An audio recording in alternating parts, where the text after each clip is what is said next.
नमस्कार दोस्तों। भारत एक मदर ऑफ डेमोक्रेसी है। अक्सर आपने हमारे प्रधानमंत्री को अलग अलग मंचों से इस बात को दोहराते हुए देखा होगा, लेकिन भारत देश के अंदर लोकतंत्र का किस तरीके से विश्व पटल पर मजाक बन रहा है वो आप शायद इस खबर के जरिए समझ पाएंगे। और जिन लोगों के आंखों पर अभी तक भी धूल पड़ी हुई है वो लोग भी ये सोचने पर मजबूर हो जाएंगे कि किस तरीके से पीछे के दरवाजे से हमारी अभिव्यक्ति की आज़ादी का हनन करने की कोशिश की जा रही है। आज जो सोशल मीडिया प्लेटफॉर्म एक्स है उसके मालिक एलन मस्क ने एक बात कही जो काफी ज्यादा अपने आप में एक विवाद बन रही है, सोचनीय विषय भी बनती जा रही है कि आखिर में किसी देश की सरकार इस तरीके से कैसे कर सकती है। आज एलन मस्क ने यह कहा कि हमें सरकार की तरफ से, भारत सरकार की तरफ से कुछ जो एक्स प्लेटफॉर्म पर कुछ अकाउंट्स जो हैं उनको ब्लॉक करने और सस्पेंड करने के लिए कहा गया था, लेकिन जो है हम इस बात से सहमत नहीं हैं। हर किसी को बोलने की आजादी है। सोचिए ये बात कौन कह रहा है? जो एक्स अकाउंट जो विश्व स्तर पर कई लोग इस्तेमाल करते हैं, जो एक्स सोशल मीडिया प्लेटफॉर्म है जिसे पहले ट्विटर के नाम से जाना जाता था, और इस ट्विटर को इस्तेमाल करने वाले लोगों की कितनी बड़ी संख्या है, और उसके मालिक ये बात कहते हैं कि हमें से ऐसा कहा गया है, यानी भारत सरकार की तरफ से उन अकाउंट्स को बंद करने के लिए और सस्पेंड करने के लिए कहा गया। और आपको याद होगा कि किस तरीके से अभी पिछले कुछ वक्त से किसानों और किस तरीके से प्रोटेस्ट चल रही है, किसानों और प्रशासन के बीच में किस तरीके से तनातनी बनी हुई है। और इस बीच में हमने देखा था कि किस तरीके से कई अकाउंट्स को ब्लॉक कर दिया गया था, कई पत्रकारों के अकाउंट्स को ब्लॉक कर दिया गया था और सुरक्षा का हवाला दिया गया था इन अकाउंट्स को बंद करने के लिए। गांव सवेरा जैसे मनदीप पुनिया का उनका अकाउंट बंद कर दिया गया था, ट्राइबल आर्मी का अकाउंट बंद कर दिया गया था। कितने ऐसे अकाउंट्स थे जिनको ब्लॉक कर दिया गया था, और इन्हीं अकाउंट्स को बंद करने को लेकर आज जो एलन मस्क हैं उन्होंने अपनी सफाई भी पेश की है। और जब से ये खबर सामने आई है, ये कहीं ना कहीं हमारे देश के अंदर लोकतंत्र और अभिव्यक्ति की आजादी पर एक बहुत बड़ा प्रश्न चिन्ह लगा रही है कि कैसे देश की सरकार जो है ऐसे मौकों पर कई सोशल मीडिया प्लेटफॉर्म्स से ऐसे लोगों के अकाउंट्स को बंद करवा देती है और सुरक्षा का हवाला देती है। लेकिन क्या वाकई सरकार की मंशा असल में यही होती है? यह भी अपने आप में एक बड़ा सवाल है। आप लोगों को याद होगा, आपको मैं बता देती हूं कि इससे पहले कई अकाउंट्स को बंद किया गया था और सरकार की तरफ से भी आदेश दिया गया था कि कुछ अकाउंट्स को बंद करने के लिए। देखिए, जो मोहम्मद जुबैर हैं जो कि एक फैक्ट चेकर हैं, उनकी तरफ से भी एक पोस्ट की गई थी जिसमें कुछ अकाउंट्स के ब्लॉक होने की कुछ समय पहले भी जानकारी दी गई थी, और उन्होंने आज फिर एक बार रिपोस्ट भी किया है अपने इसी पोस्ट को, जिसके अंदर मैं आपको बता देती हूँ कुछ जो अकाउंट्स बंद किए गए थे।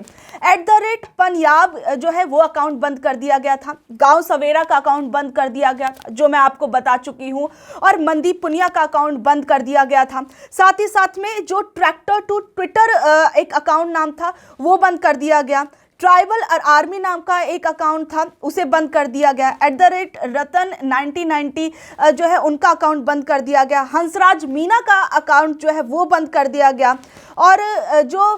रमन मनन है 1974 इनका अकाउंट बंद कर दिया गया, और पंधेर सरवन जो है उनका अकाउंट बंद कर दिया गया। कई अकाउंट्स थे जो बंद कर दिए गए थे। तो सोचिए किस तरीके से इन अकाउंट्स को बंद किया गया, सुरक्षा का हवाला दिया गया। आपको याद होगा कि कुछ समय पहले ही सरकार की तरफ से कुछ अकाउंट्स को बंद करने का आदेश दिया गया था, जिसके बाद हमने देखा था कि कई सोशल मीडिया प्लेटफॉर्म्स पर, चाहे वो फेसबुक हो, चाहे वो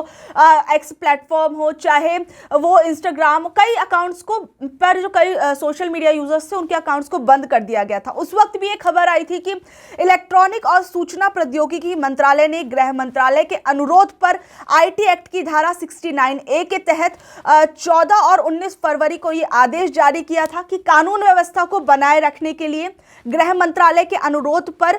177 सोशल मीडिया खातों और वेब लिंकों को अस्थायी रूप से बंद करने का आदेश जारी हुए थे, और फेसबुक, इंस्टाग्राम और ट्विटर, स्नैपचैट और कुछ अन्य सोशल मीडिया मंचों पर के खातों और लिंकों को ब्लॉक करने का आदेश जो था वो केंद्र सरकार ने जारी किया था। और आज इसको लेकर मैं आपको बता देती हूँ कि जो एक एक्स प्लेटफॉर्म ग्लोबल गवर्नमेंट है उस पर एक लंबा चौड़ा पोस्ट भी किया गया है, जिसमें ये सब साफ तौर पर बताया गया है कि किस तरीके से जो अकाउंट्स हैं उनको बंद किया गया और किस लिए किया गया, और किस तरीके से वो इन अकाउंट्स को बंद करने का समर्थन नहीं करते एक्स प्लेटफॉर्म जो है, उसको लेकर भी एक लंबा चौड़ा पोस्ट है, जो कि मैं आपको वो भी सुनवा देती हूँ कि उनकी तरफ से क्या कुछ जो है वो कहा गया है। देखिए, एक्स के हैंडल ग्लोबल गवर्नमेंट अफेयर्स पर एक पोस्ट लिखी गई थी, एक लंबी चौड़ी पोस्ट है जो कि इंग्लिश में लिखी गई थी। मैं आपको हिंदी में कन्वर्ट करके बता देती हूँ कि उसके अंदर क्या कुछ लिखा गया और किस तरीके से कहीं ना कहीं सरकार पर भी इससे सवाल उठ रहे हैं। आज जो कंपनी कहती है कि भारत सरकार ने कार्यकारी आदेश जारी किए हैं जिसमें एक्स को विशिष्ट खातों और पोस्टों पर कार्रवाई करने की जरूरत है जो बड़े जुर्माने और कार्रवाई सहित संभावित दंड के तहत आते हैं। आदेशों के अनुपालन में हम इन खातों और पोस्टों को केवल भारत में ही रोकेंगे और हम इन कार्रवाइयों से असहमत हैं और मानते हैं कि ये अभिव्यक्ति की स्वतंत्रता के तहत आने चाहिए। यानी साफ तौर पर उन्होंने अपने आप को इससे कट ऑफ कर लिया कि जो सरकार कर रही है वो कहीं ना कहीं गलत है, और ये क्योंकि अगर वो ऐसा अकाउंट्स को बंद नहीं करेंगे तो उनके ऊपर भी कानूनी कार्रवाई हो सकती है देश के। और अगर कोई भी प्लेटफॉर्म किसी देश में चलाया जा रहा है तो उसको लेकर भी अपनी कई कानूनी बंदिशें होती है, कई कानूनी पाबंदियां होती हैं। तो ये कहा गया है आज ये जो ग्लोबल गवर्नमेंट का एक्स प्लेटफॉर्म है, और उसमें आगे उन्होंने क्या कुछ कहा है जरा आप वो भी सुनिए। हालांकि उन्होंने कहा कि वो भारत सरकार के आदेश का पालन करेंगे, और इसने पोस्ट में आगे ये भी कहा गया कि हमारी स्थिति के अनुरूप भारत सरकार के पाबंदी लगाने वाले आदेशों को चुनौती देने वाली एक रिट अपील लंबित है। हमने अपनी नीतियों के अनुसार प्रभावित यूजरों को इन कार्रवाइयों की सूचना दी थी, और इसने ये भी कहा इन्होंने कि कानूनी प्रतिबंधों के कारण हम कार्यकारी आदेशों को प्रकाशित करने में असमर्थ हैं, लेकिन हमारा मानना है कि पारदर्शिता के लिए उन्हें सार्वजनिक करना बेहद जरूरी है। देखिए, जो सोशल मीडिया प्लेटफॉर्म एक्स है और भारत सरकार के बीच में ये तनाव जो है कई बार देखा गया है, कई बार सामने आया है, और जो साल 2021 के अंदर भी किसानों के विरोध के दौरान प्लेटफॉर्म और भारत सरकार के बीच में काफ़ी ज़्यादा विवाद जो है वो बढ़ गया था। उन विरोध प्रदर्शनों के चरम पर केंद्र ने कंपनी को कथित खालिस्तानी लिंक के लगभग 1200 खातों को हटाने के आदेश दिए थे। उस वक्त भी ये कहा था कि कई ऐसे अकाउंट्स हैं जिनका लिंक जो है वो खालिस्तानियों से जुड़ा हुआ है, इसलिए उनको आप अपने प्लेटफॉर्म से हटा दीजिए। इससे पहले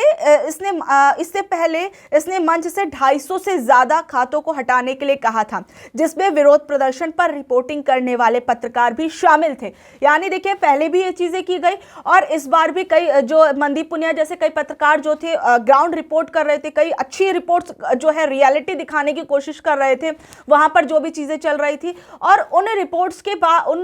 को दिखाने के बाद वो देखते अचानक से कि उनका अकाउंट बंद कर दिया जाता है। सोचिए कितनी बड़ी चीज है कि एक पत्रकार जो अपना काम कर रहे हैं, जो जमीनी स्तर की खबरें हैं वो दिखाने की कोशिश कर रहे हैं, ऑन ग्राउंड जाकर वो खबरें दिखाने की कोशिश कर रहे हैं, उनके अकाउंट्स को बंद कर दिया जाता है। तो देखिए, आप ये समझ सकते हैं कि किस तरीके से ये चीजें जो छोटी छोटी चीजें हैं कहीं ना कहीं ये अपने आप में सोचने वाली बात है और एक चिंताजनक बात है कि देश के अंदर किस तरीके से जब पत्रकार एक्टिविस्ट कई जगहों पर कई मुद्दों पर अपनी बात रखते तो उनको कोई एक वैलिड और एक सॉलिड रीजन दिए बिना उनके अकाउंट्स को बंद कर दिया जाए, तो ये अपने आप में कहीं ना कहीं अभिव्यक्ति की आजादी पर एक बड़ा प्रश्न चिन्ह लगाते हैं। लेकिन मैं आपको बता दूं, उस समय जब कुछ अकाउंट्स को पहले बंद कर दिया गया था और फिर उसके बाद उनको जब अनब्लॉक किया गया था तो उस वक्त भी आईटी मंत्रालय ने नाराजगी जताई थी, और बाद में ट्विटर ने अपने मंच पर अभिव्यक्ति की स्वतंत्रता का हवाला देते हुए सरकार को कहा था कि भारत में पत्रकारों, कार्यकर्ताओं और राजनेताओं के खातों को प्रतिबंधित नहीं किया जाएगा। ये कह दिया था ट्विटर जो एक्स प्लेटफॉर्म है उसकी तरफ से। और एलन मस्क ने कंपनी का अधिग्रहण करने के बाद भारतीय नियमों को लेकर यह भी कहा था। अब जब बार बार इस तरीके से सरकार की तरफ से उनको कहा जाएगा तो कहीं ना कहीं कंपनी भी प्रेशर में आएगी, क्योंकि वो भी एक बिजनेस कहा जा सकता है कि वो भी एक अपना बिजनेस चल रहे हैं, इतना बड़ा अपना प्लेटफॉर्म चला रहे हैं। उस वक्त उन्होंने ये कहा था कि भारतीय नियमों को लेकर, जो अलग अलग सोशल मीडिया प्लेटफॉर्म्स को लेकर जो भी नियम है, उसको लेकर उन्होंने कहा कि वो ट्विटर के कर्मचारियों को जेल भेजने के जोखिम के बजाय सरकार के अवरुद्ध आदेशों का पालन करना पसंद करेंगे। और ये कह दिया क्योंकि अगर वो उनकी बात नहीं मानते तो साफ तौर पर सरकार की तरफ से कानूनी कार्रवाई की जाएगी और सीधा असर इससे कंपनी पर पड़ेगा। तो उन्होंने कहा कि मैं अपने कर्मचारियों को जेल भेजने के बजाय जो है वो सीधे तौर पर सरकार के अब आदेश हमें मानने पड़ेंगे। तो कहीं ना कहीं एक दबाव जो है वो भी देखने को मिल रहा है। और बाकी देखिए, अभी तक सरकार की तरफ से इस पर कोई पुष्टि नहीं आई है। मैं अभी आपको बता दूं, जब तक मैं इस खबर को रिकॉर्ड कर रही हूं, भारत सरकार की तरफ से इस पर अभी कोई भी पुष्टि नहीं आई कि वो लोग इस बारे में क्या कुछ कहते हैं। लेकिन आप लोग क्या कुछ कहेंगे जब एलन मस्क का ये ट्वीट आता है और जिस तरीके से ये चीज़ें, क्योंकि आज जिस तरीके से सोशल मीडिया का ज़माना है, तो ये चीज़ें भारत के अंदर ही नहीं रहने वाली हैं, विश्व स्तर पर भी जाएंगी और विश्व स्तर पर भी हमारे यहाँ पर क्या कुछ हो रहा है, ये खबरें अलग अलग अखबारों में, अलग अलग मैगजीन्स में, टीवी में हर कोई देखेगा। तो आप लोग क्या कहेंगे जब ऐसी खबरें सामने आती है? तो आप लोग क्या कहेंगे भारत सरकार को लेकर? भारत सरकार के नियम क्या ठीक है ऐसे समय पर जब कोई ऐसे आंदोलन चलते हैं तो उस समय पर कुछ पत्रकारों के या फिर कुछ एक्टिविस्ट के अकाउंट्स को ब्लॉक कर दिया जाए और उसके लिए कोई एक सॉलिड और वैलिड रीजन ना दिया जाए? इतना सरकार को ये हक होना चाहिए क्या पूर्ण रूप से? क्या आप लोग क्या सोचते हैं, ये हमें ज़रूर बताइएगा नीचे दिए गए कमेंट बॉक्स में। और ऐसे अपडेट से जुड़े रहने के लिए देखते रहिए हमारा न्यूज़ चैनल। धन्यवाद।